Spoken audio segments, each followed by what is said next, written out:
तो आज हम लोग लोकतंत्र के प्रकार के बारे में चर्चा करने वाले हैं। देखेंगे हम लोग कि लोकतंत्र कितने प्रकार के होते हैं। इससे पहले की वीडियो में हमने लोकतंत्र के बारे में चर्चा कर लिया है। देखा है हमने कि लोकतंत्र में जो जनता के लिए, जनता के द्वारा, जनता का शासन, जो तीनों शब्द हैं, इन तीनों शब्दों का मतलब क्या है, इन तीनों शब्दों का हमने व्याख्या किया है और बड़ी गहराई से और बड़े अच्छे से। इसके बाद अब हम लोग देखते हैं कि लोकतंत्र कितने प्रकार के होते हैं।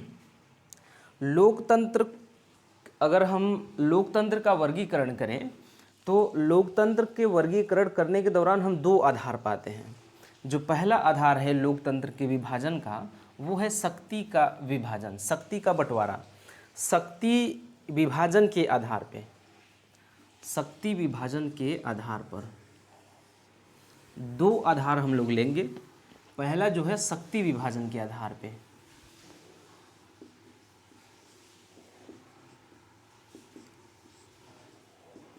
शक्ति विभाजन के आधार पर।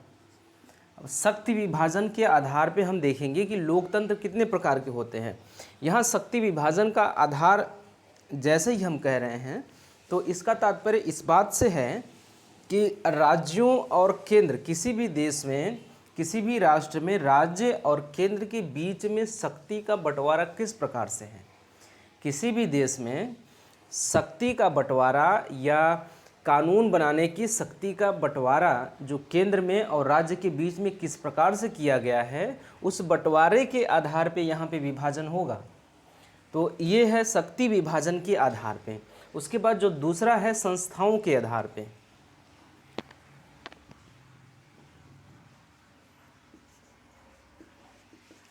संस्थाओं के आधार पर। ये दो आधार हमारे लिए हैं जिनके आधार पे हम लोकतंत्र का विभाजन करेंगे। अब इसमें क्या है, जो शक्ति विभाजन का आधार है, शक्ति विभाजन के आधार पे जो लोकतंत्र है, लोकतंत्र को दो भागों में बांटा गया है। ये दो प्रकार के लोकतंत्र होंगे, संघात्मक शासन व्यवस्था और एकात्मक शासन व्यवस्था।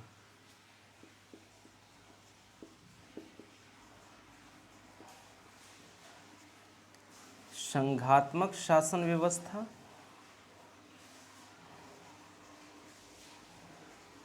और जो दूसरा है वो है एकात्मक शासन व्यवस्था।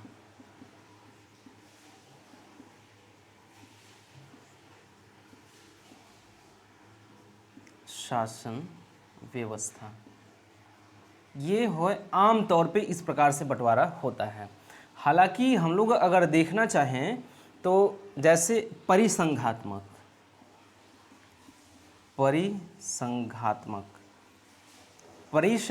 शासन व्यवस्था के बारे में देख सकते हैं। क्योंकि परिसंघात्मक, हम लोग यहाँ पे ये एकात्मक शासन व्यवस्था और संघात्मक शासन व्यवस्था को ही यहाँ पे पढ़ेंगे।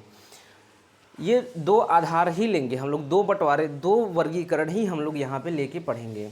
ये वाला हम लोग छोड़ के चलेंगे ये, क्योंकि ये जब हम संघात्मक शासन व्यवस्था पढ़ रहे होंगे तो संघात्मक शासन व्यवस्था में हमें परिसंघात्मक शासन व्यवस्था की झलक देखने को मिल जाएगी। तो वहाँ पे हम लोग इसको कर लेंगे, इसी में शामिल हो जाएगा। इसलिए इसको तीसरे, यहाँ पे तीन प्रकार का विभाजन हम लोग नहीं कर रहे हैं शक्ति विभाजन के आधार पे। और दूसरी बात हम देख सकते थे अर्धसंघात्मक शासन व्यवस्था।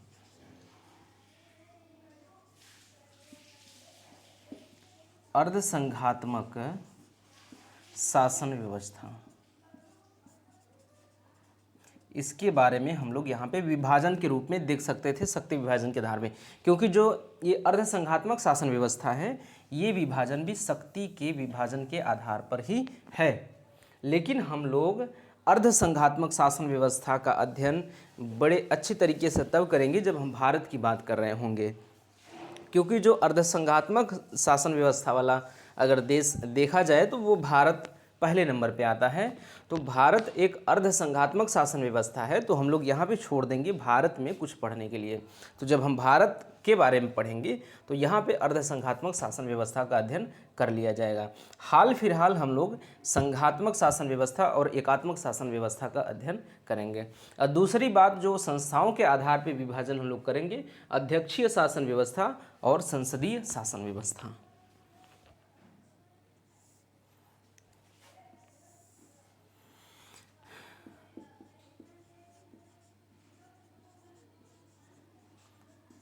अध्यक्षीय शासन व्यवस्था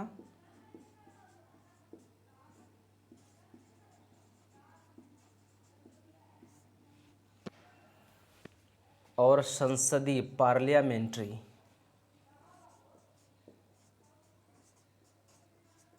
संसदीय शासन व्यवस्था।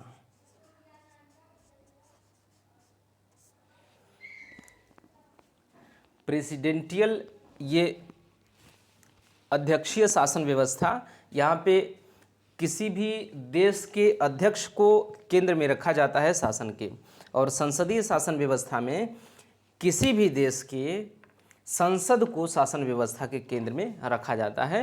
तो इतनी बातें, ये चार प्रकार की जो लोकतंत्र हैं, चार प्रकार की जो शासन व्यवस्थाएं हैं, जो सिस्टम हैं, इन चारों सिस्टम को हम लोग पढ़ने वाले हैं।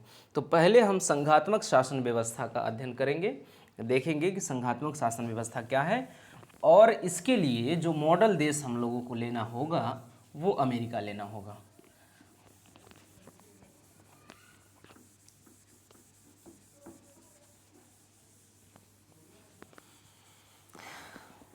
तो अब हम लोग क्या देखेंगे, हम लोग देखते हैं कि जो संघात्मक शासन व्यवस्था है आखिर ये है क्या।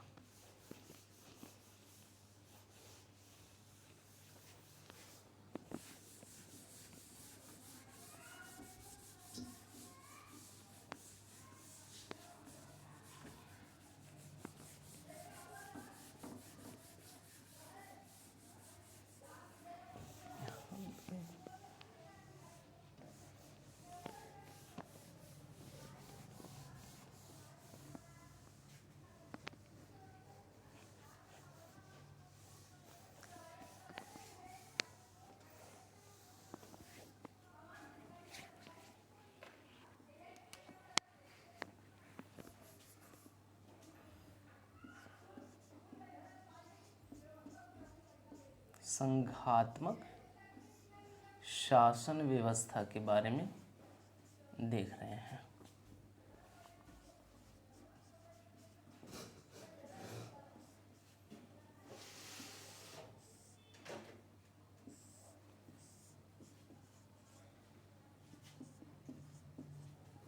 संघात्मक शासन व्यवस्था, सबसे पहले जो संघात्मक शासन व्यवस्था की जो अवधारणा देखने को मिली हमें अमेरिका में देखने को मिलती है। पहले ये जो जो अमेरिका है, 1776 ईस्वी में अमेरिका आज़ाद होता है। 1776 ईस्वी में है क्या कि जो अमेरिका है, अमेरिका में ये जैसे ये यूके है और ये अमेरिका है, यूएसए। ये यहाँ के यूके के कुछ क्षेत्र अमेरिका के जो अमेरिका के थे वो यूके का उपनिवेश था। यहाँ पे यूके का, इंग्लैंड का यहाँ पे उपनिवेश हुआ करता था।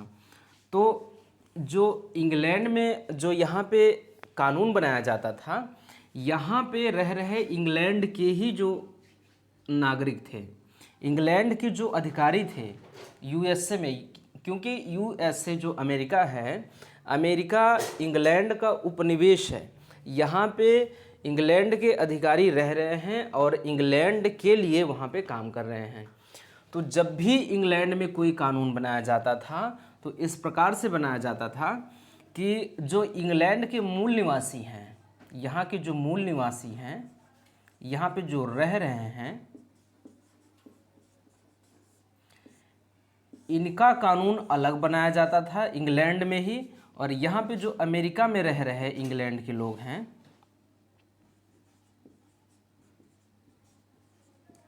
अमेरिका में रह रहे इंग्लैंड के ही लोग, इनके लिए अलग कानून बनाया जाता था। और इनके लिए जो कानून बनाया जाता था, इनकी अपेक्षा इनके लिए शोषणकारी कानून बनाया जाता था।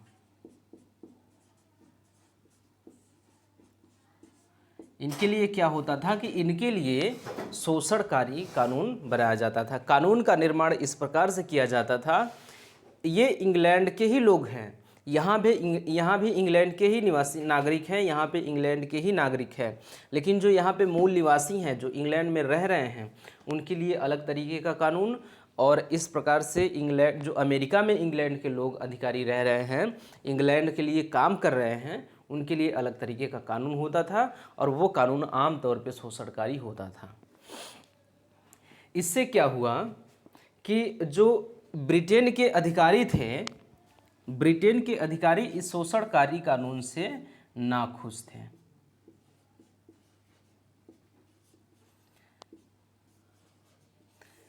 इससे क्या थे, इस शोषणकारी कानूनों से नाखुश थे, और धीरे धीरे ऐसा होते होते आगे चलते चलते आगे बहुत आगे बढ़ के ये हुआ कि ये लोग जो अमेरिका में रह रहे इंग्लैंड के ही लोगों ने, अमेरिका में रह रहे इंग्लैंड के लोगों ने ही विद्रोह कर दिया।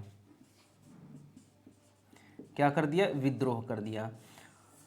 बस इतना हम लोग देख रहे हैं कि किस प्रकार से संघात्मक शासन व्यवस्था अस्तित्व में आ गया अमेरिका में। हम लोग इस बात पे ज़्यादा जोर नहीं देंगे कि अमेरिका कैसे आज़ाद हो गया। जब विश्व का इतिहास हम लोग पढ़ेंगे तो वहाँ पे देखा जाएगा कि अमेरिका में किस प्रकार से क्रांति हुई और कैसे अमेरिका आज़ाद हुआ। यहाँ पे उतना हम लोगों को नहीं पढ़ना है, बस इतना देखना है कि हमारा ये काम बन जाए कि हम समझ पाए कि संघात्मक शासन व्यवस्था अस्तित्व में कैसे आ गया। तो देखते हैं कि विद्रोह होता है, इंग्लैंड के लोगों द्वारा विद्रोह कर दिया गया अमेरिका में ही, और 4 जुलाई सन 1776 ईस्वी में अमेरिका से 13 देश आज़ाद हो जाते हैं। अमेरिका के 13 देश 4 जुलाई सन 1776 ईस्वी में,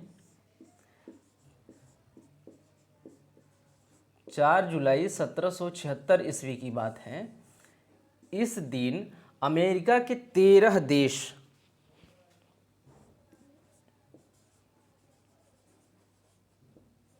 अमेरिका के 13 देश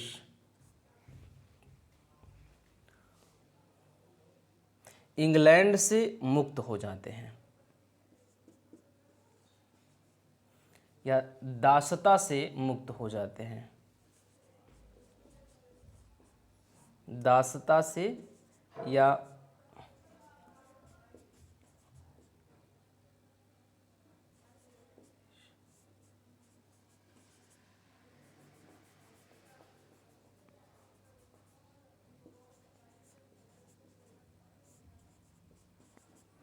हो जाते हैं। ये क्या करते हैं, ये 13 देश, अमेरिका के 13 देश आज़ाद हो जाते हैं 4 जुलाई सन 1776 ईस्वी में, फ्री हो जाते हैं विद्रोह करके इंग्लैंड से। क्यों? इंग्लैंड के जो ब्रिटेन का जो मूल निवासी होता था उसका कानून अलग होता था, और अमेरिका में रह रहे इंग्लैंड के ही नागरिक का कानून अलग होता था, और वो भी कानून शोषणकारी होता था। शोषणकारी कानून से इंग्लैंड के लोग जो अमेरिका में रह रहे थे, अधिकारी नाखुश थे, वो परेशान हो गए थे। इससे परेशान होकर इंग्लैंड के लोगों ने अमेरिका में विद्रोह कर दिया। अंततः 4 जुलाई सन 1776 ईस्वी में अमेरिका के 13 देश दासता से मुक्त हो जाते हैं। 13 देश जब दासता से मुक्त होते हैं तो इनमें क्या होता है कि इनमें समझौता होता है। इन 13 देशों में आपस में 13 स्टेट्स आपस में समझौता करते हैं, कॉन्ट्रैक्ट करते हैं। ये कॉन्ट्रैक्ट जब करते हैं तो यहीं से परिसंघात्मक और संघात्मक व्यवस्था अस्तित्व में आना प्रारंभ हो जाती है। इस प्रकार से परिसंघात्मक शासन व्यवस्था जो अस्तित्व में आई उसका भूमिका था। अब इसके बारे में हम देखें कि किस प्रकार से अस्तित्व में आती है। ये 13 देश अपने आप को स्वतंत्र कर लेते हैं, अपने आप को फ्री कर लेते हैं इंग्लैंड की दासता से। इसके बाद इन 13 देशों में आपस में कॉन्ट्रैक्ट होता है, आपस में एक समझौता होता है और समझौता के तहत ये एक दूसरे में मिलजुल कर रहने का प्रयास करते हैं। ये 13 देश आज़ाद हो गए। आज़ाद होने के बाद इन 13 देशों में आपस में समझौता होता है।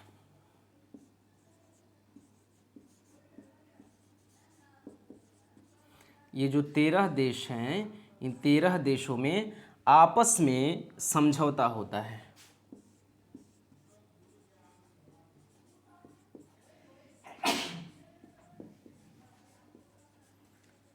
आपस में क्या करते हैं? समझौता करते हैं।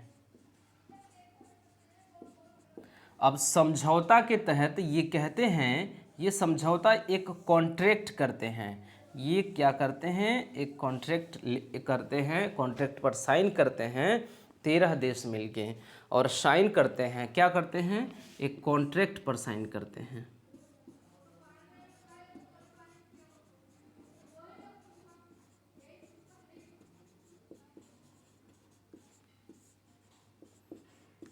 कॉन्ट्रैक्ट पर हस्ताक्षर करते हैं ये 13 देश मिलके। और ये कॉन्ट्रैक्ट क्या है? ये कॉन्ट्रैक्ट ये है कि 13 देश मिलके आपस में काम करेंगे। ये 13 देश आपस में मिलकर काम करेंगे और 13 देशों में जो कानून बनाने की शक्ति है वो कुछ ऐसे विषय ले लिए गए, कुछ ऐसे विषय निर्धारित कर दिए गए जो सामूहिक रूप से 13 देश उस विषय पे कानून बनाएंगे। कुछ ऐसे विषय थे, कुछ ऐसे विषय ले लिए गए जिन पे कानून बनाने का अधिकार सामूहिक रूप से 13 देशों का होगा। 13 स्टेट्स एक साथ सामूहिक रूप से कानून बनाएंगे। कुछ विषय ऐसे थे, लेकिन बाकी सब जो अवशेष, जो शेष विषय रह गए, अन्य समस्त विषय जो हैं, अन्य समस्त विषयों पर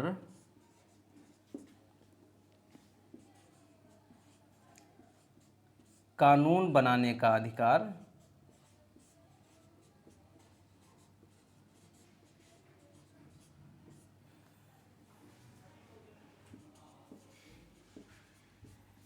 तेरह देशों को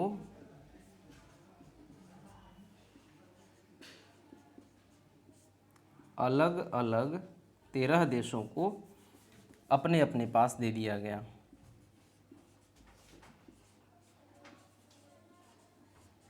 अपने अपने पास दे दिया गया। ये था समझौता। ये क्या था कि जब 13 देश अमेरिका के आज़ाद होते हैं तो वो आपस में ये समझौता करते हैं कि हम लोग मिलजुल कर आगे बढ़ेंगे, मिलजुल कर शासन व्यवस्था चलाने का प्रयास करेंगे। लेकिन जो कानून बनाने का अधिकार होगा, कुछ 1, 2, 4 विषय ऐसे होंगे जिस विषय पे 13 देश मिल के एक साथ कानून बनाएंगे। 13 देश मिलके एक साथ कानून बनाएंगे और बाकी सभी विषय जो बचे हैं उन पर जो कानून बनाने का अधिकार होगा, एक एक स्टेट के पास, एक एक देश के पास अपने पास खुद कानून बनाने का अधिकार होगा। तो ये था संघात्मक व्यवस्था के अंतर्गत। इसके बाद इसमें एक और बात ये थी कि अगर 13 देशों में से कोई एक देश भी, 13 देश हैं और 13 देशों में से कोई एक देश अगर नाखुश है किसी भी व्यवस्था को लेकर, खुश नहीं है किसी भी व्यवस्था को लेकर, तो वो चाहे तो इस संघ से निकल सकता था। तो ये 13 देश मिलके एक संघ बनाते हैं और उस संघ में ये समझौता होता है कि एक विषय, 2, 4 विषय ऐसे होंगे जिसपे सामूहिक रूप से 13 विषय, 13 राज्य कानून बनाएंगे, लेकिन कुछ ऐसे विषय जो बचे हैं, जो समस्त विषय बच गए हैं, उन पे कानून बनाने का अधिकार एक एक राज्य को अलग अलग तरीके से होगा।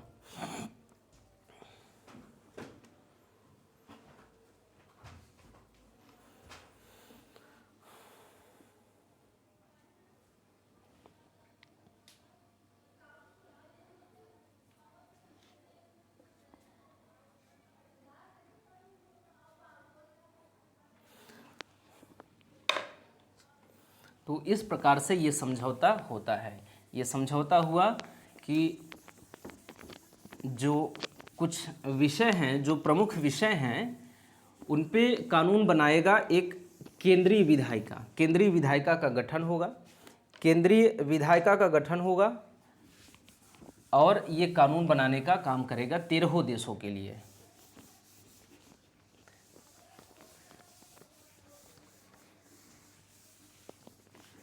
13 देश मिलकर 13 देश मिलकर क्या करेंगे, एक केंद्रीय विधायिका का गठन करेंगे।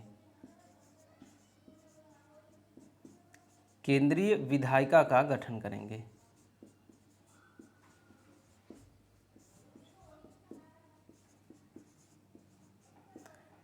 तेरह देश मिलके क्या करेंगे, केंद्रीय विधायिका का गठन करेंगे और ये जो विधायिका होगी, ये जो केंद्रीय विधायिका होगी, जो इसके द्वारा कानून बनाया जाएगा, ये कानून 13 विषय पे समान रूप से लागू होगा। 13 राज्य पे समान रूप से यहाँ का कानून लागू होगा।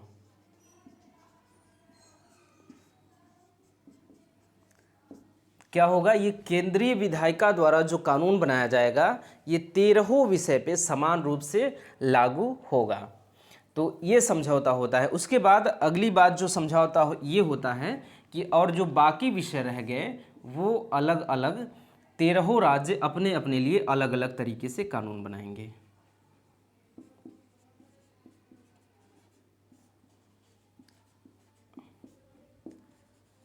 अपने अपने लिए अलग अलग तरीके से अलग अलग कानून बनाएंगे। इस प्रकार से अमेरिका में ये हो गया कि दो दो कानून होने लगे, कानून बनाएंगे। इससे यह व्यवस्था सामने आई कि वहाँ पे दो प्रकार का कानून होने लगा। क्या था कि एक ऐसा कानून जो केंद्र के पास होता था, एक केंद्रीय कानून होता था, और दूसरा कानून राज्यों के पास होता था। राज्य अपने लिए अलग अलग से कानून बनाते थे और उस कानून के तहत अपना शासन और प्रशासन चलाते थे। ये जो व्यवस्था थी, इस व्यवस्था को कहा गया कमिंग टूगेदर।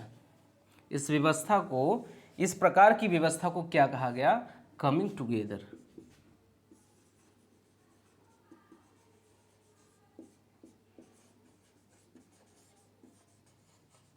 कमिंग टुगेदर कहा गया, एक साथ आना।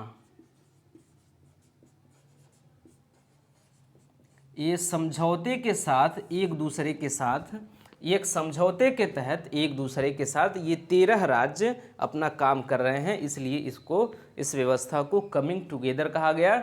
इसी व्यवस्था को संघात्मक शासन व्यवस्था के नाम से जाना जाता है।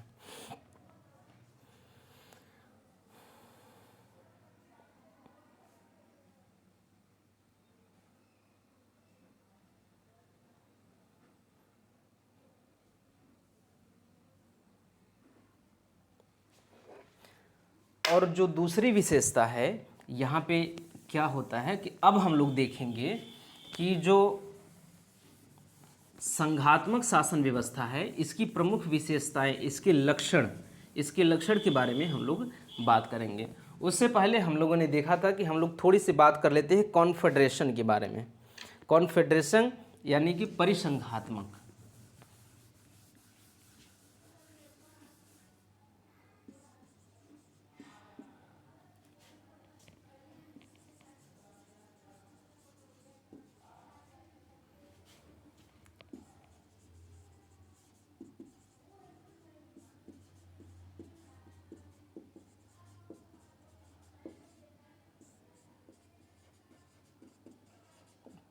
परिसंघात्मक व्यवस्था। ये क्या था? परिसंघात्मक व्यवस्था एक ऐसी व्यवस्था थी, ये प्रारंभ में अमेरिका परिसंघात्मक व्यवस्था वाला ही राज्य था। प्रारंभ में जो अमेरिका है ये अमेरिका परिसंघात्मक व्यवस्था वाला ही राज्य था। और इसमें क्या है कि राज्यों के पास इतनी शक्ति होती है कि ये चाहे तो केंद्र से अलग हो जाएंगे, ये चाहेंगे तो ये केंद्र से अलग हो सकते हैं। केंद्र से अलग होने की शक्ति होती है राज्यों के पास।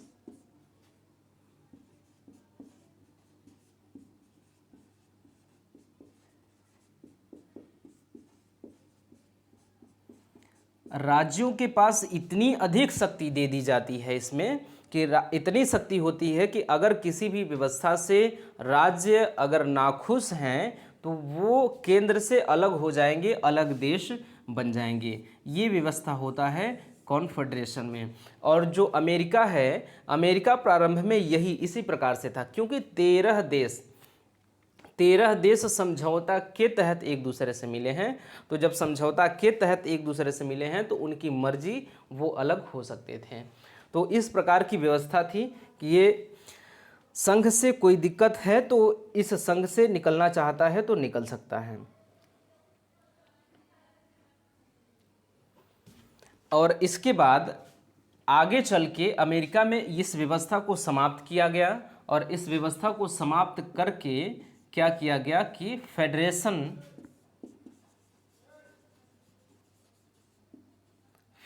सिस्टम को लागू किया गया।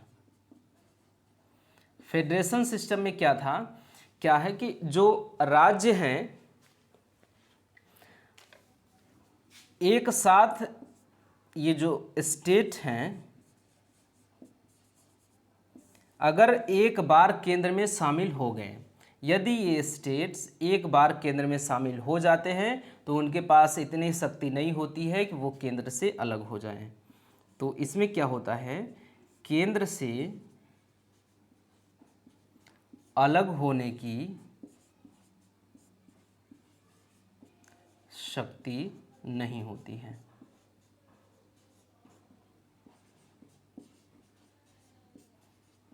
नहीं होती है। प्रारंभ में अमेरिका कॉन्फेडरेशन सिस्टम वाला एक देश था, जिसमें ये था कि कोई भी राज्य केंद्र से अपनी इच्छा से अलग होने की शक्ति रखता था।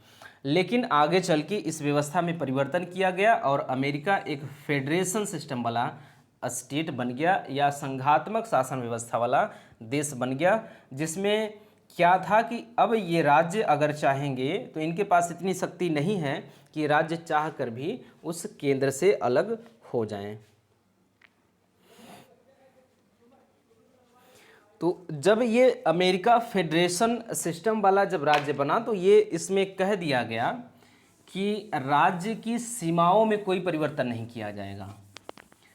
जब ये व्यवस्था किया गया कि अब कोई भी राज्य केंद्र से अलग नहीं होगा, फेडरेशन सिस्टम अगर लागू होगा तो इससे क्या होगा कि अमेरिका से कोई राज्य, कोई स्टेट अलग नहीं होगा। तो इसके साथ ही अमेरिका जो केंद्र है, जो सेंटर है, सेंटर इन सभी राज्यों से वादा करता है कि हम आपके सीमाओं में छेड़छाड़ नहीं करेंगे।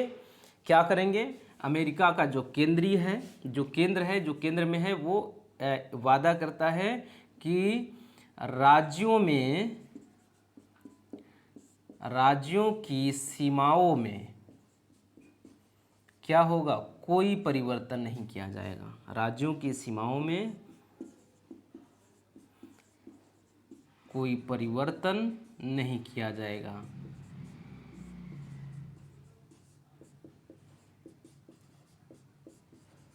यहाँ तक कि राज्यों के नाम में कोई परिवर्तन नहीं किया जाएगा, राज्यों की सीमाओं आदि में कोई परिवर्तन नहीं किया जाएगा।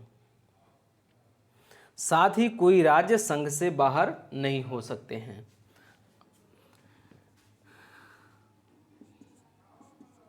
कोई राज्य संघ से बाहर नहीं हो सकता है। आप लोग हमसे मिलजुल कर रहेंगे, कोई अलग नहीं होगा। तो हम लोग क्या करेंगे कि राज्यों की सीमाओं में कोई परिवर्तन नहीं करेंगे, आपके साथ हम लोग कोई छेड़छाड़ नहीं करेंगे, बस आपको अपने से अलग नहीं होने देंगे, केंद्र से अलग नहीं होने देंगे। ऐसी व्यवस्था आती है जिसको हम लोग संघात्मक शासन व्यवस्था या फेडरेशन सिस्टम कहते हैं। तो इसमें क्या है कि राज्यों की सीमाओं में कोई शक्ति नहीं है, या इसका अर्थ है कि राज्य क्या है, राज्य अविनाशी है। अविनाशी राज्य, अविनाशी राज्य है। क्या है, राज्य का विनाश नहीं किया जाएगा, ऐसा वादा किया जा रहा है फेडरेशन द्वारा। तो राज्य अविनाशी हैं।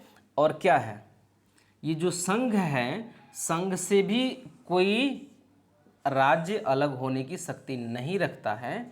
तो इस प्रकार से संघ भी अविनाशी है, अविनाशी संघ। इस प्रकार से अमेरिका का जो ये फेडरेशन सिस्टम है, ये अविनाशी राज्यों का अविनाशी संघ बन गया। क्या हो गया, अविनाशी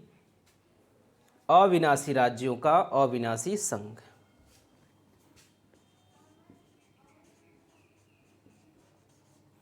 अविनाशी राज्यों का अविनाशी संघ।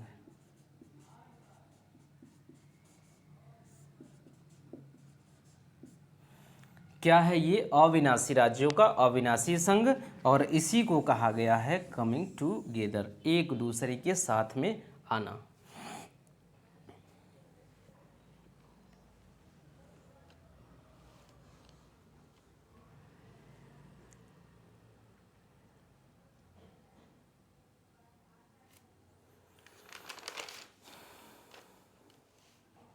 अब हम लोग फेडरेशन स्ट्रक्चर के बारे में बात करेंगे। इसकी संरचना, जो संघात्मक शासन व्यवस्था है, इसकी संरचना कैसी होती है, इसके लक्षण क्या हैं, इस बात पे हम लोग एक नज़र डालने का प्रयास करते हैं।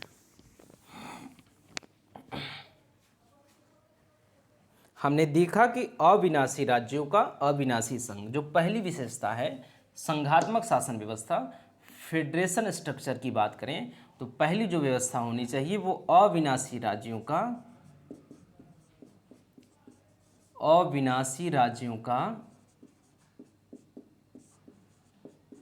अविनाशी संघ होना चाहिए।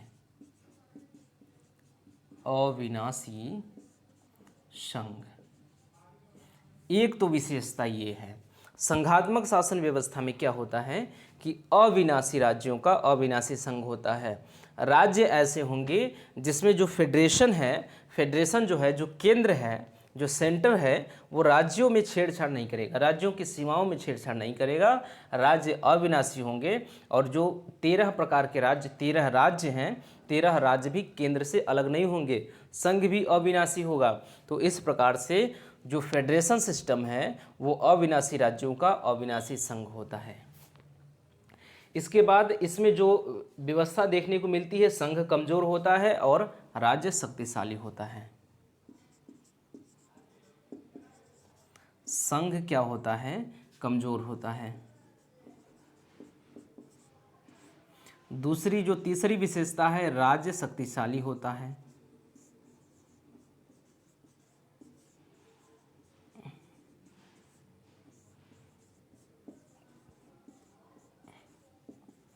राज्य शक्तिशाली होते हैं, संघ कमजोर होता है।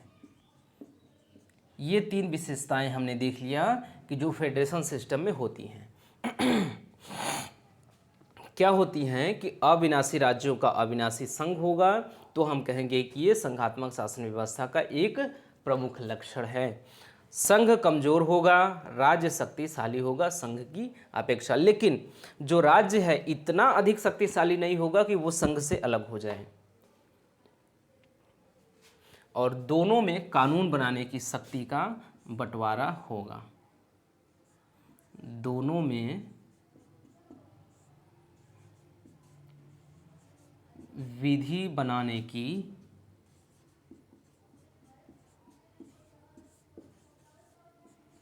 शक्ति का बंटवारा होगा।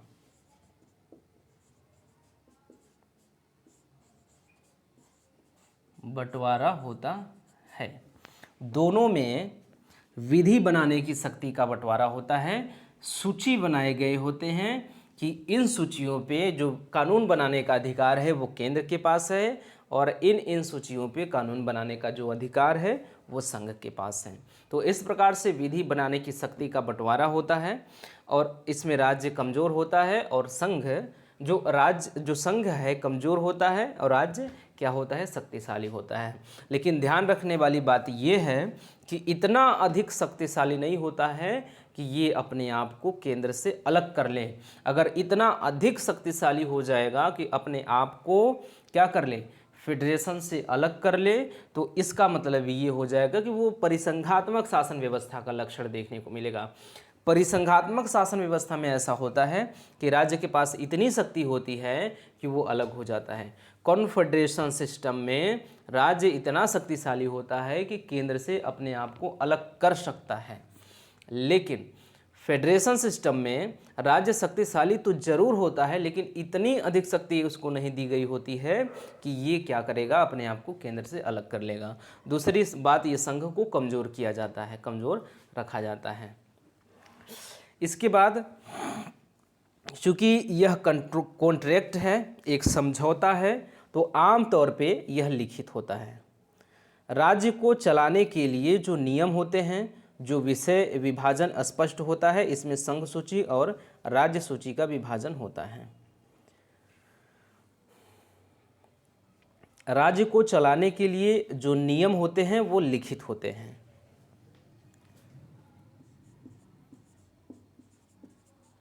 राज्य को चलाने के लिए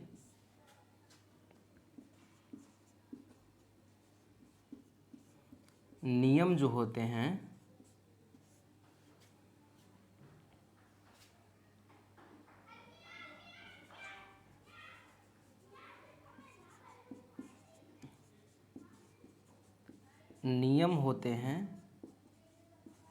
वो लिखित होते हैं।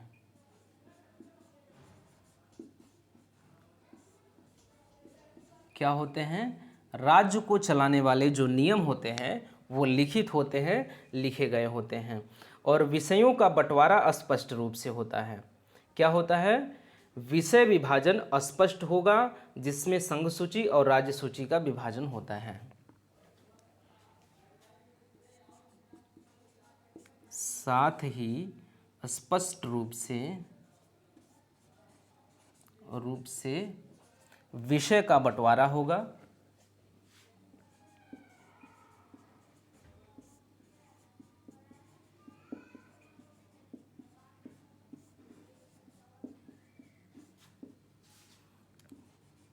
जिसमें राज्य सूची और संघ सूची शामिल होंगे।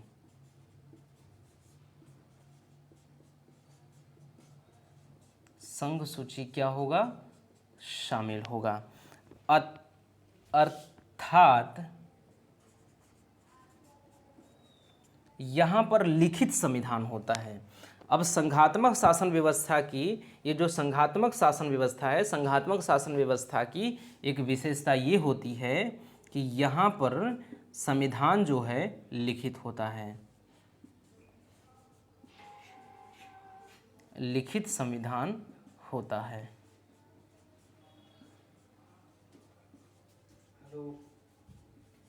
इतना तोड़फोड़ हम लोगों ने इसलिए मचाया, ये इतना तोड़फोड़ यहाँ तक इसलिए हमने मचाया कि हमें ये समझना था कि लिखित संविधान होता है। संघात्मक शासन व्यवस्था में लिखित संविधान होता है। राज्य को चलाने के लिए जो नियम होते हैं वो लिखित होते हैं। नियम लिखित होते हैं, साथ ही अब लिखित होते हैं तो ये भी लिखा होता है कि राज्य किस विषय पे कानून बनाएगी और केंद्र किस किस विषय पे कानून बनाने का अधिकार रखता है। ये सारी चीज़ें लिखित होती हैं। इसका मतलब ये है कि जो संघात्मक शासन व्यवस्था है, यहाँ की एक विशेषता होती है कि यहाँ पे लिखित संविधान होता है।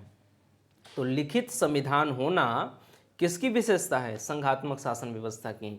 तो ऐसे हो सकता है कि इनमें से कौन सा संघात्मक शासन व्यवस्था का लक्षण नहीं है? तो इनमें से सभी अविनाशी राज्यों का अविनाशी संघ, ये संघ कमजोर होता है, राज्य शक्तिशाली होता है राज्य को चलाने के लिए, ये छोड़िए लिखित संविधान, ये सभी विशेषताएं जो हैं वो संघात्मक शासन व्यवस्था की विशेषताएं होती हैं, संघात्मक शासन व्यवस्था के लक्षण होते हैं।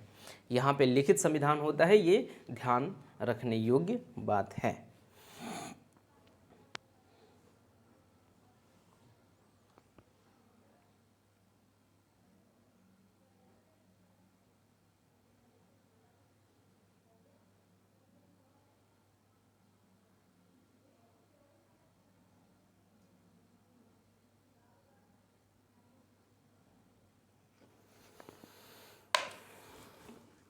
उसके बाद जो अगली बात है वो विषय का विभाजन करने के दौरान ऐसे भी विषय होते हैं, जैसे विषयों का बंटवारा किया जा रहा है, तो उस समय जैसे समय बदलने के साथ नए नए विषय सामने अगर देखने को मिल रहे हैं, क्या होता है कि विषयों का अगर बंटवारा हो रहा है, विषयों का बंटवारा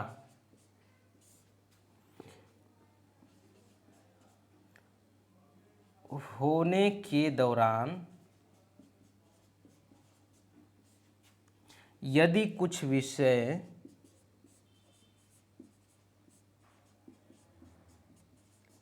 छूट जाते हैं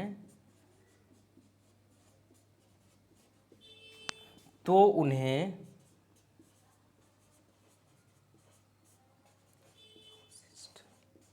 अवशिष्ट विषय की श्रेणी में रखा जाता है।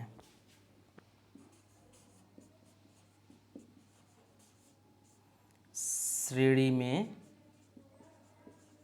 रखा जाता है और अवशिष्ट विषय पर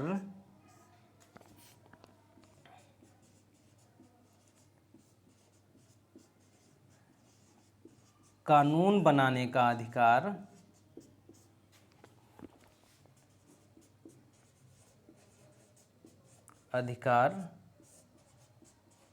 राज्यों के पास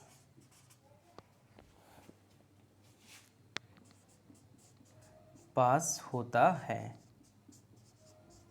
हमारे यहाँ क्या है कि अवशिष्ट विषयों पे कानून बनाने का अधिकार संसद के पास है, अर्थात केंद्र के पास है। यहाँ पे क्या है कि जैसे जब कॉन्ट्रैक्ट हुआ, जब समझौता हुआ तो विषयों का बंटवारा हुआ, लेकिन उस समय काफ़ी समय पहले की बात है, तो फिर जब समय बदला तो अन्य प्रकार के नए नए विषय आते गए। जैसे उस समय इंटरनेट नहीं रहा होगा, इंटरनेट जैसी व्यवस्थाएं, डिजिटलाइजेशन वाला सिस्टम नहीं रहा होगा, तो ये सिस्टम नए नए अगर सामने आ रहे हैं तो फिर ये नए नए विषय देखने को मिलेंगे, नए विषयों के रूप में सामने आ रहे हैं। तो इन सब विषयों पे कानून बनाने का जो अधिकार है, ये जो विषय हैं नए नए सामने आएंगे, जो छूट गए हैं, उस समय भी कुछ विषय छूट गए होंगे और फिर धीरे धीरे आगे चल के नए नए विषय पैदा भी लिए होंगे, तो वो विषय अवशिष्ट विषय की सूची में रखे जाते हैं। उन विषयों को अवशिष्ट विषय कहा जाता है। अब इन अवशिष्ट विषयों पे कानून बनाने का जो अधिकार है, ये कानून बनाने का अधिकार राज्यों के पास होता है। यहाँ पे स्पष्ट रूप से देखा जा सकता है कि राज्य अधिक शक्तिशाली है। यहाँ पर स्पष्ट देखा जा सकता है कि राज्य अधिक शक्तिशाली हैं। राज्य अधिक शक्तिशाली हैं।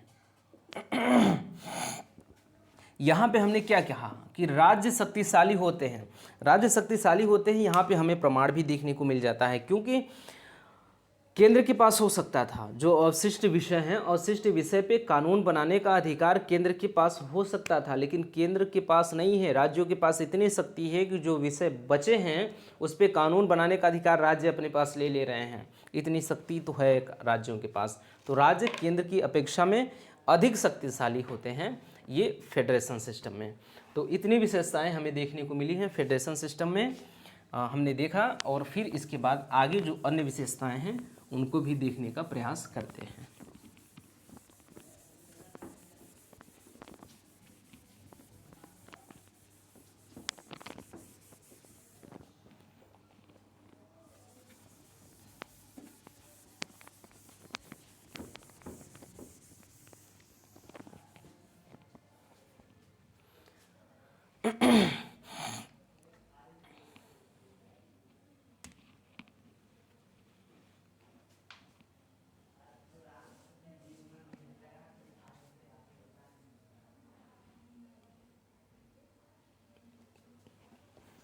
इसमें क्या होता है कि 2 स्तर का संविधान होता है, 2 स्तर का संविधान होता है।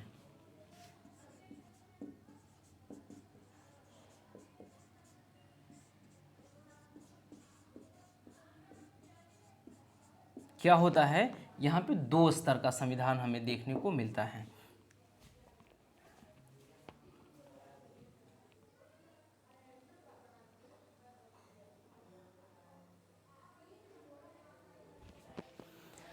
दो स्तर का यहाँ पे संविधान हमें देखने को मिलता है। 2 स्तर का संविधान कैसे मिलता है, तो यहाँ पे राज्यों का अलग अलग संविधान होता है, अलग अलग अलग राज्यों का अलग अलग संविधान, अलग अलग संविधान होता है।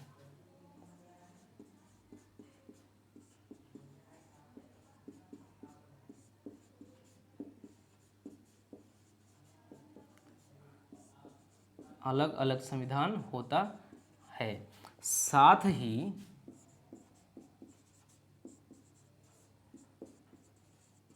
एक संविधान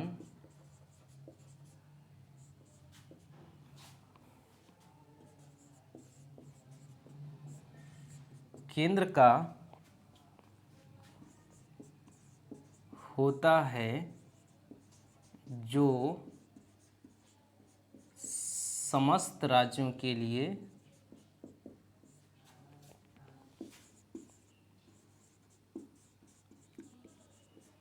होता है। ये व्यवस्था हमें फेडरेशन सिस्टम में देखने को मिलती है, संघात्मक शासन व्यवस्था में। तो संघात्मक शासन व्यवस्था में क्या बात है कि संघात्मक शासन व्यवस्था में 2 स्तर का संविधान होता है, 2 संविधान। जैसे अगर 26 राज्य हैं, अगर 52 राज्य हैं तो 53 संविधान वहाँ पे देखने को मिलेगा। 52 राज्य हैं तो क्या मिलेगा, 52 राज्यों में 53 संविधान देखने को मिलेगा। 52 राज्यों का अलग अलग संविधान होगा, अपना 52 संविधान हो गया, और एक संविधान जो होगा केंद्र में होगा वो सभी के लिए मान्य होगा। तो सामूहिक रूप से सभी को मानने के लिए एक संविधान केंद्र का होगा, और बाकी एक एक संविधान सभी राज्य अपने अपने लिए बनाकर रखेंगे, और उस नियम के आधार पर अपना कार्य या अपना शासन प्रशासन संचालित करने का प्रयास करते रहेंगे। तो ये बात है, 2 स्तर का संविधान होता है फेडरेशन शासन व्यवस्था में।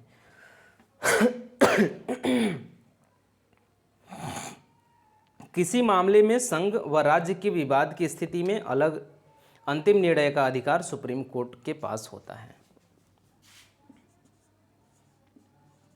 राज्य व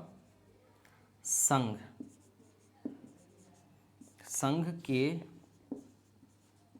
बीच विवाद का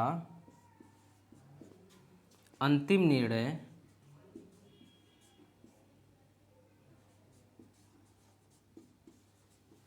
लेने का अधिकार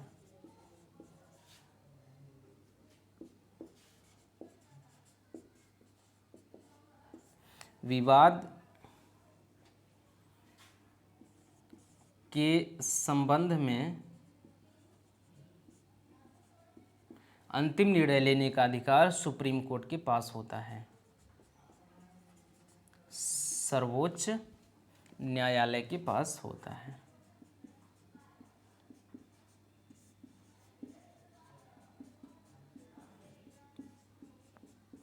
तो ये एक विशेषता और है संघात्मक शासन व्यवस्था की। संघात्मक शासन व्यवस्था में क्या होता है कि अगर राज्यों और केंद्रों के बीच में कोई टकराव होता है, राज्यों और केंद्रों के बीच में, राज्यों और केंद्र, राज्य और केंद्र के बीच में अगर कोई झगड़ा होता है, कोई विवाद होता है, तो उस विवाद के निपटारा के लिए सर्वोच्च न्यायालय सामने आएगा और सर्वोच्च न्यायालय का निर्णय अंतिम निर्णय होगा। ऐसी व्यवस्था होती है संघात्मक शासन व्यवस्था में। तो क्या होती है संघात्मक शासन व्यवस्था में? राज्य और संघ के बीच जो विवाद है, विवाद के संबंध में अंतिम निर्णय लेने का अधिकार सर्वोच्च न्यायालय के पास होता है। संविधान के प्रावधान का अंतिम व्याख्याकर्ता सुप्रीम कोर्ट का होता है। संविधान की व्याख्याकर्ता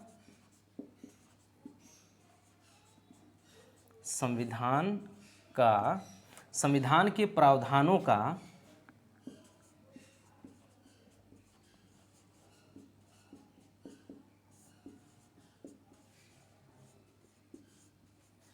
अंतिम व्याख्याकर्ता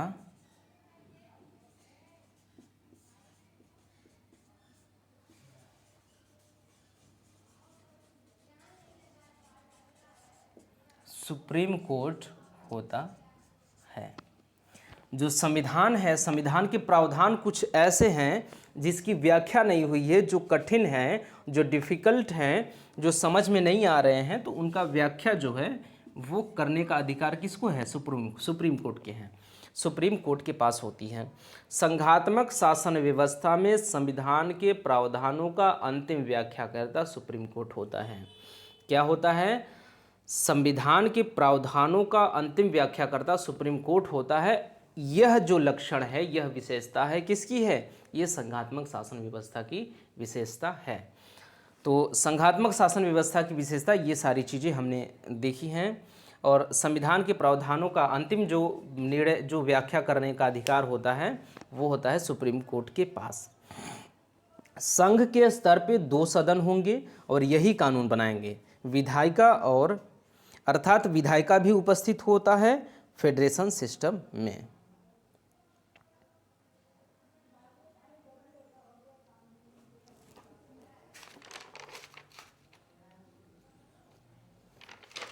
फेडरेशन सिस्टम में क्या होगा कि संघ के स्तर पे 2 सदन होंगे और यही कानून बनाने का काम करेंगे।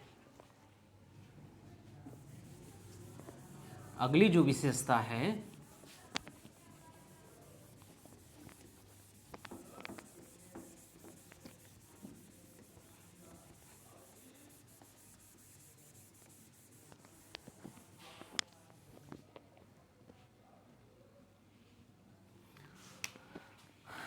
संघ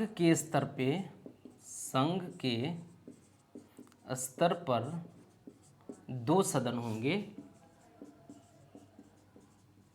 2 सदन होंगे जो कानून बनाने का कार्य करेंगे, कानून बनाने का कार्य करेंगे। संघ के स्तर पे 2 सदन होंगे जो कानून बनाने का काम करेंगे। अर्थात विधायिका की उपस्थिति हमें देखने को मिलती है संघात्मक शासन व्यवस्था में। अर्थात विधायिका उपस्थित होता है, विधायिका उपस्थित होता है। क्या होता है? विधायिका उपस्थित होता है। संघात्मक शासन व्यवस्था में विधायिका की उपस्थिति हमें देखने को मिलती है। ये विधायिका की उपस्थिति भी एक लक्षण है। विधायिका की उपस्थिति भी समस्त विशेषताओं में से एक विशेषता है कि कोई देश संघात्मक कब है, कोई देश संघात्मक कब है। अन्य विशेषताएं तो होंगी ही होंगी, लेकिन विधायिका भी उपस्थित होगा, तब भी हम कहेंगे कि वो संघात्मक शासन व्यवस्था वाला राज्य है। संघ के स्तर पे 2 सदन होते हैं और जो जिनके पास कानून बनाने का अधिकार होता है, जिसे हम लोग आमतौर पे विधायिका कहते हैं। ये विधायिका की उपस्थिति होती है संघात्मक शासन व्यवस्था में। ये 2 सदन होते हैं, निम्न सदन या जनता का सदन, उच्च सदन या राज्यों का सदन। 2 सदन कौन कौन से होंगे? ये निम्न सदन होगा या जनता का सदन। ये जो उच्च सदन होगा, उच्च सदन या राज्यों का सदन। ये जो जनता का सदन है, जो निम्न सदन है, इसमें जनता द्वारा चुने गए प्रतिनिधि कार्य करेंगे। इसमें क्या है? इसमें जनता द्वारा चुने गए प्रतिनिधि कार्य करते हैं। इसमें जनता द्वारा चुने गए प्रतिनिधि कार्य करते हैं। कौन कार्य करता है? जो निम्न सदन है। निम्न सदन में जनता द्वारा चुने गए प्रतिनिधि अपना कार्य करते हैं। ये होता है निम्न सदन, जिसे जनता का सदन भी कहा जाता है। प्रतिनिधियों का इस सदन के सदस्य बने रहने के लिए समय निर्धारित होता है।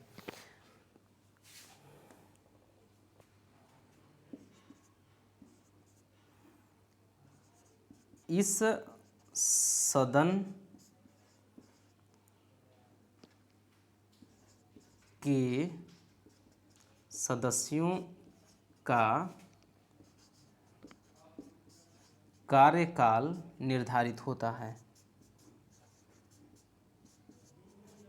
निर्धारित होता है और उस कार्यकाल के बाद वो उसकी सदस्यता रद्द हो जाएगी और फिर दोबारा अगर जनता द्वारा वो सदस्य चुना जाता है तो फिर वहाँ जाएगा, अन्यथा फिर वहाँ से हटा दिया जाएगा।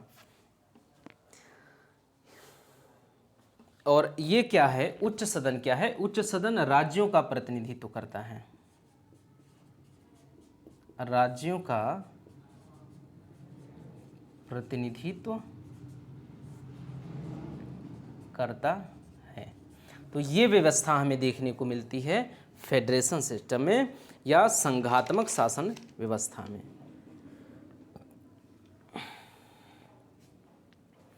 और इसके बाद एक सबसे बड़ी विशेषता जो हमें देखने को मिलती है संघात्मक शासन व्यवस्था में, संघात्मक शासन व्यवस्था में दोहरी नागरिकता का प्रावधान होता है।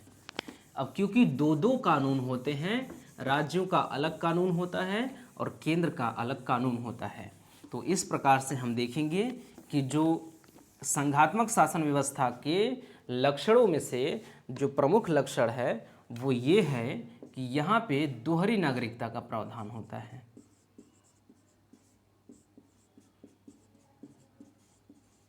क्या होता है यहाँ पे? यहाँ पे दोहरी नागरिकता होती है। एक तो होगी नागरिकता केंद्र की और दूसरी नागरिकता होगी आप जिस राज्य में रह रहे होंगे उस राज्य की, अगर आप अमेरिका के नागरिक हैं तो।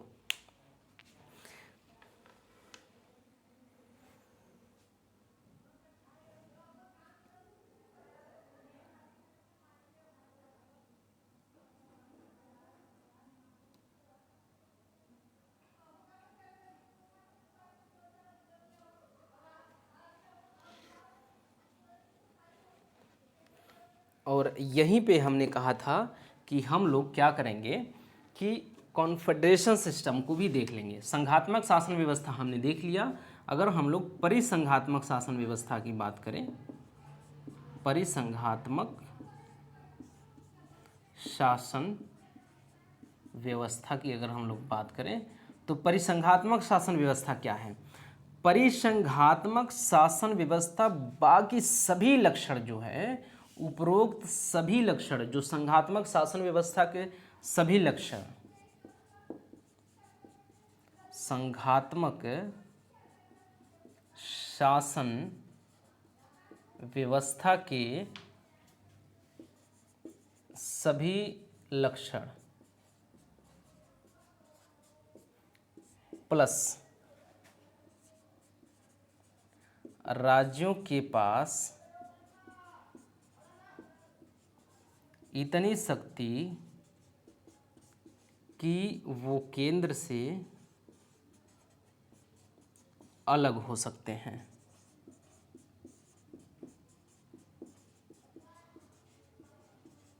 अलग हो सकते हैं, ये विशेषता है परिसंघात्मक शासन व्यवस्था की। हमने संघात्मक शासन व्यवस्था को पढ़ लिया और उसी के आधार पे हम परिसंघात्मक शासन व्यवस्था का अध्ययन कर पाएंगे। तो ये दो प्रकार के सिस्टम हमने यहाँ पे पढ़ लिया। परिसंघात्मक शासन व्यवस्था, कॉन्फेडरेशन सिस्टम क्या होता है कि संघात्मक शासन व्यवस्था के सभी लक्षण होंगे। लिखित संविधान होगा, दोहरी नागरिकता होगी, केंद्र की शक्ति कम होगी, राज्यों की शक्ति अधिक होगी, और जो अन्य प्रकार के जो जैसे सुप्रीम कोर्ट है, विधायिका है, दो सदन है, ये सारी की सारी विशेषताएं होंगी परिसंघात्मक व्यवस्था में। एक अतिरिक्त और जो विशेषता है वो ये आ जाएगी कि राज्य के पास इतनी अधिक शक्ति होगी कि राज्य अपने आप को केंद्र से अलग कर लेगा। ये होती है परिसंघात्मक व्यवस्था। अगर ये विशेषता यहाँ से निकाल दिया जाए तो ये संघात्मक व्यवस्था बन जाएगी। तो इस प्रकार से होती है कि जो परिसंघात्मक व्यवस्था होती है, संघात्मक व्यवस्था की सभी विशेषताएं होंगी। जो अतिरिक्त विशेषता होगा वो ये होगा कि राज्यों के पास इतनी शक्ति होगी कि वो अपने आप को केंद्र से अलग कर लेगा। और परिसंघात्मक शासन व्यवस्था अगर है, परिसंघात्मक शासन व्यवस्था से एक विशेषता अगर निकाल दिया जाए कि राज्यों के पास से अलग होने की शक्ति छीन लिया जाए, कोई परिसंघात्मक शासन व्यवस्था वाला देश है, कोई क्या है परिसंघात्मक शासन व्यवस्था वाला देश है, तो उसमें से जो एक लक्षण है कि ये अलग हो सकते हैं राज्यों से, केंद्र से, तो इनसे ये वाली शक्ति अगर हम छीन लें तो यही परिसंघात्मक शासन व्यवस्था संघात्मक शासन व्यवस्था में बदल जाएगा, परिवर्तित हो जाएगा। तो अमेरिका क्या था, पहले परिसंघात्मक शासन व्यवस्था था, यही वाली शक्ति अमेरिका में राज्यों से छीन ली गई, वो हो गया संघात्मक शासन व्यवस्था, वो हो गया फेडरेशन शासन व्यवस्था वाला बन गया। इसके बाद हम लोगों की जो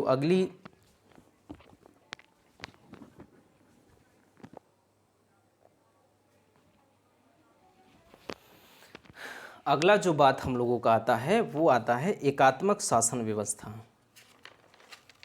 एकात्मक शासन व्यवस्था के लक्षण हम लोग देख लेते हैं क्या है।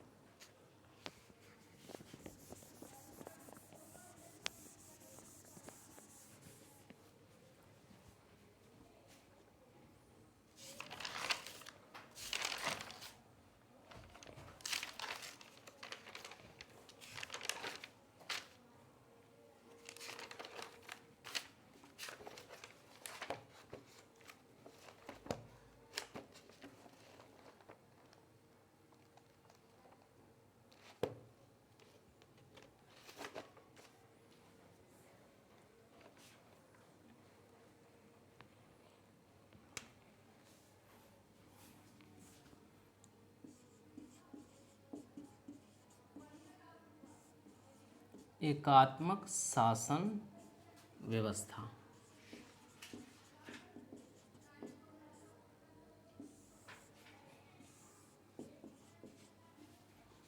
एकात्मक शासन व्यवस्था की जब हम लोग बात करेंगे तो हम मॉडल देश के रूप में हम लोग इंग्लैंड को लेंगे। और इंग्लैंड की अगर हम लोग बात करें तो इंग्लैंड में, यूके में 4 स्टेट हैं। जो ब्रिटेन है, ब्रिटेन में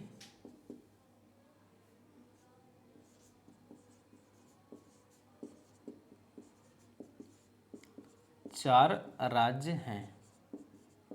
ब्रिटेन में कितने राज्य हैं? 4 राज्य हैं ब्रिटेन में। इंग्लैंड, नॉर्दर्न आयरलैंड और Wales. England, Northern Ireland,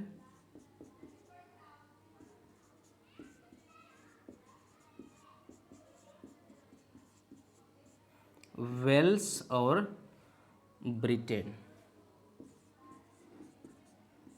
Wales और ब्रिटेन, स्कॉटलैंड।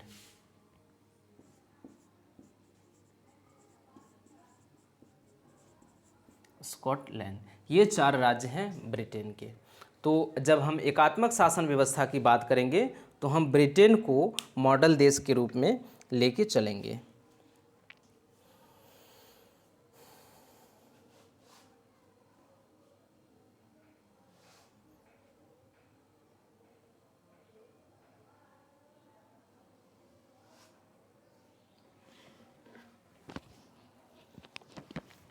अब इसमें क्या है कि जो इंग्लैंड है, यहाँ पे इन चारों राज्यों में से अगर हम लोग इंग्लैंड की बात करें, ये जो चारों राज्य हैं ब्रिटेन के, चारों राज्यों में से सबसे शक्तिशाली जो राज्य है वो इंग्लैंड है। और इंग्लैंड यहाँ पे केंद्र के रूप में काम करता है। इंग्लैंड क्या करता है, यहाँ पे सेंटर के रूप में, यहाँ पे केंद्र के रूप में इंग्लैंड काम करता है। इंग्लैंड क्या है, इंग्लैंड ब्रिटेन का एक राज्य है, लेकिन क्या करता है, ये केंद्र के रूप में काम करता है, केंद्र के रूप में काम करता है, यहाँ पे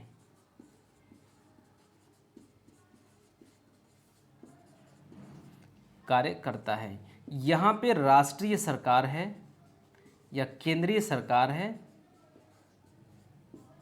जो समस्त तीनों राज्यों का नियंत्रण अपने पास रखता है, जो समस्त राज्यों के लिए विधि बनाता है, कानून बनाता है। तो सभी राज्यों के पास अपनी अपनी शक्ति नहीं है। यहाँ पे चार राज्य हैं इंग्लैंड में, ब्रिटेन में 4 राज्य हैं। 4 राज्यों में से इंग्लैंड है, वेल्स है, नॉर्दर्न आयरलैंड है, स्कॉटलैंड है, ये 4 राज्य हैं। 4 राज्यों में जो इंग्लैंड है, इंग्लैंड चारों में से सर्वशक्तिशाली राज्य है और यह यहाँ पे केंद्र के रूप में काम करता है, सेंटर के रूप में काम करता है। केंद्र की सारी भूमिका इंग्लैंड ही निभाने का काम करता है। सभी राज्यों में लागू होता है वही नियम जो नियम बना देता है ये इंग्लैंड। ऐसा नहीं है कि वो चारों राज्य अपने अपने लिए अलग अलग नियम बनाने का काम करें। उन चारों राज्यों के पास अपने अपने के लिए नियम कानून बनाने का अधिकार नहीं है। इंग्लैंड ही जो नियम बनाएगा वो चारों राज्य को मानना पड़ेगा। इस प्रकार से ये केंद्र की भांति काम करने का ये काम करता है इंग्लैंड। इसके बाद जो विशेषता अगली है वो, अब अगर वर्तमान स्थिति की बात करें तो धीरे धीरे ये व्यवस्था समाप्त हुआ। वर्तमान में क्या हुआ, ये प्रारंभ में ऐसा होता था, स्टार्टिंग में जब तक भारत इस देश का उपनिवेश था तब तक तो ये व्यवस्था पूरी तरीके से ऐसे ही चलती थी, लेकिन वर्तमान में धीरे धीरे ये व्यवस्था समाप्त हुआ। और क्या है कि कुछ विशेषताएं, कुछ कानून, कुछ विषय पर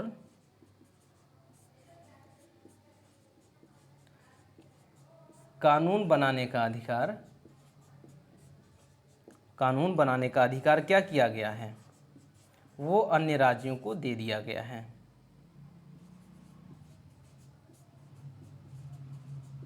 अन्य राज्यों को दिया गया है। नहीं तो होता क्या था कि वही इंग्लैंड ही था, इंग्लैंड ही केंद्र की भूमिका निभाता था। इंग्लैंड जो कानून बनाता था वही कानून चारों राज्य को वही कानून मानना पड़ता था, वही कानून अपने यहाँ लागू करना होता था। ये सारे के सारे विषय पे कानून अकेले बनाने का काम करता था इंग्लैंड, जबकि ये एक राज्य ही है उस देश का, ब्रिटेन का एक राज्य ही है इंग्लैंड।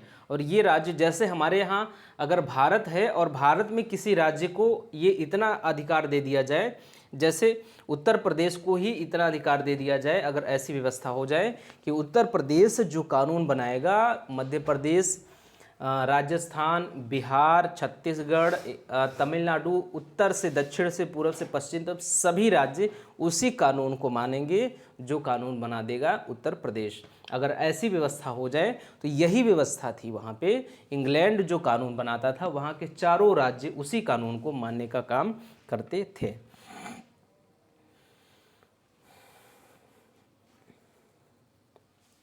तो यहाँ पे क्या है, ये इतना हम लोग तोड़ फोड़ इसलिए मचाए हैं क्योंकि हम इस बात को समझ सके यहाँ पे विषयों का बंटवारा नहीं होता है।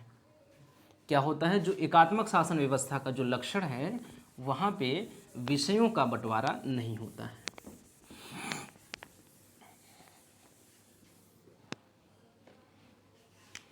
क्या है, यहाँ पे विषयों का बंटवारा नहीं होता है।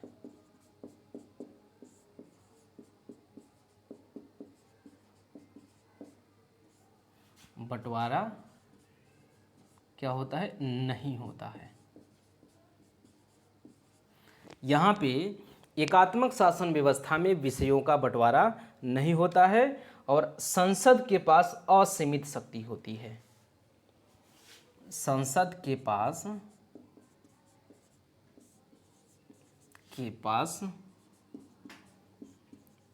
असीमित शक्ति होती है।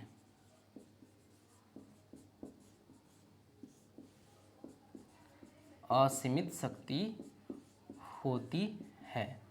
अब जहाँ संसद के पास असीमित शक्ति होगी, यहाँ पे जो कोर्ट है, कोर्ट सुप्रीम कोर्ट यहाँ पे जो होगा उससे भी अधिक जो शक्ति है, सबसे अधिक शक्ति असीमित शक्ति होती है यहाँ पे संसद के पास।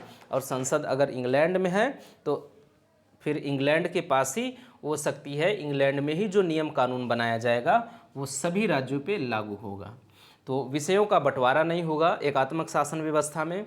उसके बाद संसद के पास असीमित शक्ति होगी अगर, तो हम मानेंगे कि वो एकात्मक शासन वाला व्यवस्था है।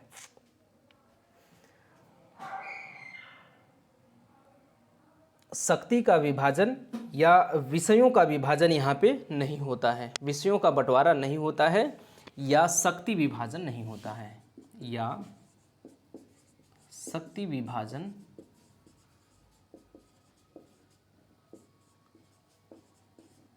नहीं होता है। शक्ति का विभाजन यहाँ पे नहीं किया गया होता है। दूसरी बात यह है कि यहाँ पर संविधान लिखित नहीं होता है, लिखित संविधान नहीं होता है।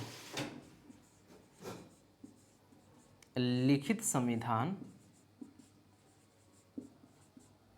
नहीं होता है। अब जब लिखित संविधान नहीं होगा तो फिर यहाँ पे विकसित संविधान होगा। क्या होगा, विकसित संविधान होता है। विकसित, परंपराओं से विकसित संविधान होता है।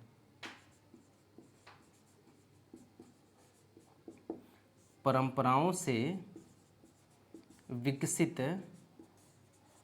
संविधान होता है। अगर हम ये कहते हैं कि संविधान विकसित है तो इसका अर्थ ये है कि संविधान लिखित नहीं है। अब जब हम कहते हैं कि लिखित संविधान नहीं है तो ये विकसित संविधान है। ये अगर दो बातें हैं तो इसका मतलब यहाँ पे संविधान सभा अनुपस्थित होता है। संविधान सभा अनुपस्थित। क्यों संविधान सभा होगा? क्योंकि संविधान का क्या काम है? संविधान का काम है संविधान लिखना। संविधान का क्या काम है? संविधान का काम है लिखना। और यहाँ पे संविधान लिखित है ही नहीं तो फिर संविधान सभा क्यों बनाया जाएगा? तो यहाँ पे संविधान सभा अनुपस्थित होता है। एकात्मक शासन व्यवस्था में संविधान सभा अनुपस्थित होता है। संविधान सभा किस लिए अनुपस्थित होता है? क्योंकि यहाँ पे संविधान जो होता है वहाँ के नियमों कानूनों से, वहाँ की परंपराओं से विकसित होता है। वहाँ की परंपराओं से वहाँ का कानून विकसित हुआ है। विकसित होने की वजह से वहाँ का लिखित संविधान उसको नहीं माना जाता है। जब लिखित संविधान नहीं है तो फिर संविधान सभा अनुपस्थित होगा ही होगा, क्योंकि संविधान सभा तभी निर्मित होता है जब संविधान लिखा जाता है। संविधान को लिखने के लिए ही संविधान सभा की निर्माण किया जाता है। तो इसलिए संविधान सभा यहाँ पे अनुपस्थित माना जाता है। सारे विषय संघ के पास होते हैं और अवशिष्ट विषय भी संघ के पास ही होते हैं। समस्त विषय क्या है? संघ के पास ही होते हैं। समस्त विषय संघ के पास होते हैं। संघ के पास होते हैं, अर्थात अवशिष्ट विषय भी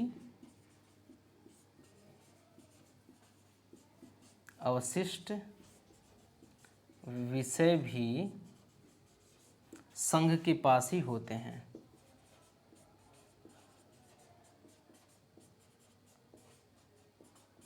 संघ के पास होते हैं। समस्त विषय संघ के पास ही होते हैं।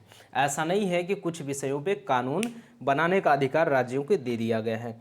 तो राज्यों के पास कोई विषय ही नहीं होता है, तो किसी भी विषय को लेकर राज्य और संघ में टकराव ही नहीं होगा। तो यहाँ पे न्यायालय की भूमिका मूल कार्य तक सीमित होता है। टकराव कब होता है? राज्यों में और केंद्रों में टकराव कब होगा? राज्य और केंद्र में टकराव तभी होगा जब विषयों का बंटवारा होगा। यहाँ पे टकराव की स्थिति कब पैदा होती है? जब विषयों का बंटवारा होता है।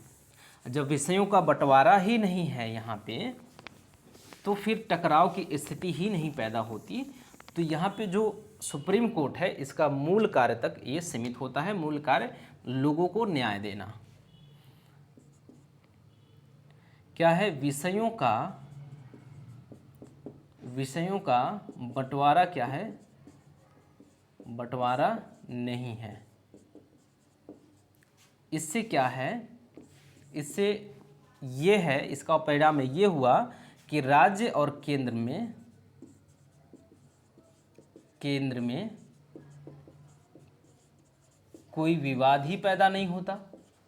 जब राज्य और केंद्र में कोई विवाद नहीं पैदा होता, तो सुप्रीम कोर्ट की जो भूमिका है, जो सुप्रीम कोर्ट की भूमिका है कि भूमिका जो है वो मूल कार्य तक हो। भूमिका जो है मूल कार्य तक सीमित है। ये मूल कार्य का तात्पर्य है लोगों को न्याय देना।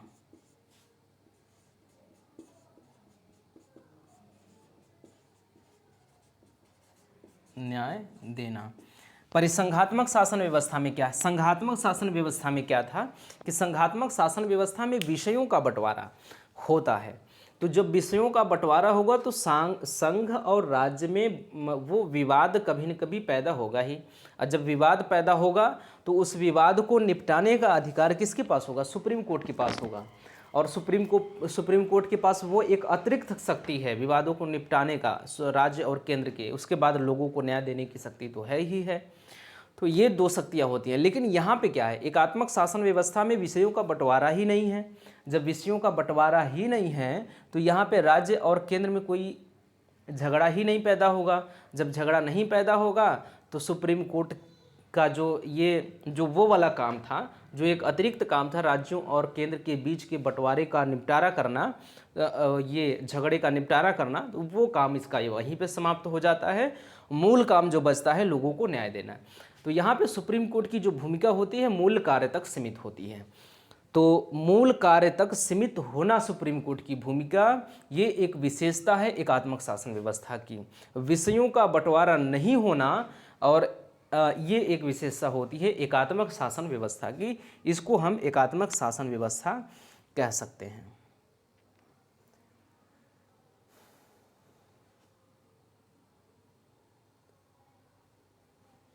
और जो सबसे बड़ी बात है, एकात्मक शासन व्यवस्था में एकल नागरिकता होती है, क्योंकि विषयों का बंटवारा नहीं है। विषयों का अगर एकल नागरिकता क्या है? एकल नागरिकता होती है। एकल नागरिकता होती है। यहाँ पे क्या है कि जब विषयों का बंटवारा नहीं है, यहाँ पे सारे के सारे विषय केंद्र के पास है, तो कानून भी हर विषय पे कौन नागरिक किस प्रकार से होगा, नागरिकों को किस किस प्रकार का क्या क्या जो सुविधाएं देनी होंगी, कौन नागरिक होगा कौन नहीं होगा, ये सारे विषय पे कानून बनाने का अधिकार, नागरिकता देने का अधिकार किसके पास होगा? केंद्र के पास होगा। जब सभी विषयों पे कानून बनाने का अधिकार केंद्र के पास होगा तो नागरिकता से संबंधित विषय पर भी कानून बनाने का अधिकार केंद्र के पास ही होगा। तो नागरिकता देने का अधिकार भी केंद्र के पास ही होगा। तो नागरिकता सिर्फ एक होगी, वो केंद्र की नागरिकता होगी, राज्य की नागरिकता यहाँ पे नहीं होगी, क्योंकि राज्य यहाँ पे अपेक्षाकृत कमज़ोर है। यहाँ पे केंद्रों की अपेक्षा राज्य काफ़ी कमज़ोर होता है एकात्मक शासन व्यवस्था में। इसमें एकल नागरिकता होती है, विषयों का बंटवारा नहीं होता है, सुप्रीम कोर्ट की भूमिका मूल काम तक सीमित होती है, संविधान अलिखित होता है, संसद के पास असीमित शक्ति होती है। ये सारी व्यवस्थाएं होती हैं किसमें, ये सारी व्यवस्थाएं हमें देखने को मिलती है एकात्मक शासन व्यवस्था में। तो ये सारी चीज़ें हमने यहाँ तक देख ली है कि एकात्मक शासन व्यवस्था और संघात्मक शासन व्यवस्था आखिर है क्या। इसके साथ हम लोगों ने परिसंघात्मक शासन व्यवस्था के बारे में भी देख लिया। परिसंघात्मक शासन व्यवस्था के बारे में हमने ये देखा कि जो परिसंघात्मक शासन, जो एकात्मक शासन व्यवस्था है, जो संघात्मक शासन व्यवस्था है, जो फेडरेशन सिस्टम है, संघात्मक शासन व्यवस्था के सभी लक्षण, सभी विशेषताएं उसमें परिसंघात्मक शासन व्यवस्था में शामिल होंगे। उसके साथ एक अतिरिक्त जो विशेषता होगी परिसंघात्मक शासन व्यवस्था की, वो ये होगी कि राज्यों के पास इतनी अधिक शक्ति दे दी जाएगी कि राज्य अपने आप को केंद्र से अलग करने की शक्ति रखने लगते हैं। तो ये सारी चीज़ें यहाँ तक हो गई। उसके बाद जो अगले विभाजन का आधार है हमारा, जो अगला विभाजन का आधार है वो संस्थाओं के आधार पे लोकतंत्र का विभाजन। उसमें हम लोग ये पार्लियामेंट्री सिस्टम और ये प्रेसिडेंटली सिस्टम, ये दो प्रकार के, ये जो अध्यक्षीय शासन व्यवस्था है और जो संसदीय शासन व्यवस्था है, ये दो प्रकार के शासन व्यवस्था के बारे में हम लोग अगली क्लास में देखेंगे और फिर उसके बाद आगे फिर देखा जाएगा।